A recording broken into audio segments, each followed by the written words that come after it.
নোয়াখালীর জেলা শহর সহ কিছু স্থানে বন্যার পানি নামতে শুরু করেছে, তবে অপরিবর্তিত রয়েছে বেগমগঞ্জ উপজেলার পরিস্থিতি। জেলার বন্যার খবর জানাচ্ছেন সহকর্মী খায়রুল আনাম। খায়রুল, পানিবাহিত রোগে নিশ্চয়ই অনেকেই আক্রান্ত হচ্ছেন, তাদের কি অবস্থা?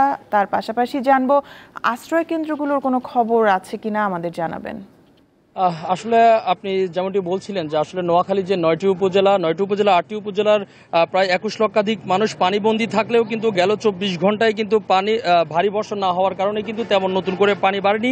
তবে উঁচু যে অঞ্চলগুলো আছে সেখান থেকে কিন্তু আস্তে আস্তে পানি নামতে শুরু করে দিয়েছে। নোয়াখালীর যে 8টি উপজেলায় পানিবন্দী মানুষ ছিল এর মধ্যে এখন পর্যন্ত শোচনীয় অবস্থায় রয়েছে কিন্তু নোয়াখালীর বেগমগঞ্জ উপজেলাটি। এখানের 16টি ইউনিয়নে এখনও কিন্তু হাঁটুর উপরে পানি। আর আমরা বিভিন্ন আশ্রয় কেন্দ্রগুলোতে ঘুরে দেখেছি আসলে মানুষ নতুন করে যারা আশ্রয় নিয়েছেন তাদের জন্য এক প্রকার বিপাকের অবস্থা হচ্ছে, এমন যে আসলে ঠাঁই নাই তারা যে থাকবে তেমন ধরনের আসলে মানে প্রত্যেকটা আশ্রয় কেন্দ্রে কিন্তু আসলে তারা থাকার মতো সে অবস্থাটি হচ্ছে না। তার পাশাপাশি যদি আমি আপনার বিভিন্ন রোগে আক্রান্তর কথা বলি, আসলে আপনি জানেন যে নোয়াখালীর যে বেগমগঞ্জ সহ যে 8টি উপজেলার বিভিন্ন জায়গায় 4 থেকে 5 ফুট পানি উঠে যাওয়ার কারণে কিন্তু বিভিন্ন জায়গার যে বাথরুমের সেফটি ট্যাঙ্কি সেটিও ডুবে যায়, যার কারণে কিন্তু পায়ু বর্জ্য সেগুলো পানির সাথে মিশে যাওয়ার কারণে কিন্তু ডায়রিয়া, চুলকানি সহ বিভিন্ন রোগে আক্রান্ত হচ্ছে। আমরা কিছুক্ষণ আগেও কিন্তু বেগমগঞ্জ উপজেলা স্বাস্থ্য কমপ্লেক্সও খবর নিয়েছি, সেখানে কিন্তু প্রায় 20 জনের উপরে কিন্তু শিশু ভর্তি রয়েছে, প্রায় অর্ধ শতাধিকের মতো বয়স্ক সহ অনেকেই ভর্তি রয়েছেন। তো আসলে চিকিৎসকরা বলছেন যে আসলে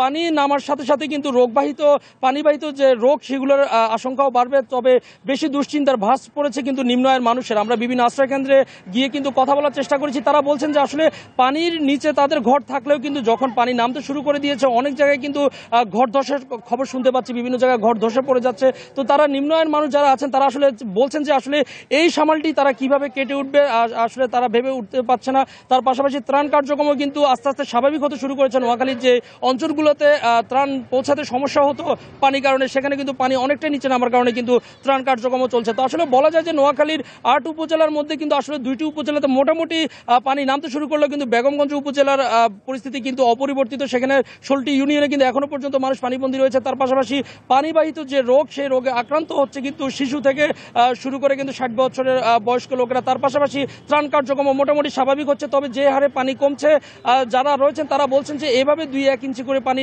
কমলেও কিন্তু 15 থেকে 20 দিন বা 1 মাসের মতো করে সময় লাগতে পারে। তো এই ছিল নোয়াখালীর বেগমগঞ্জ থেকে আমার কাছে সর্বশেষ। খায়রুল, আপনাকে ধন্যবাদ।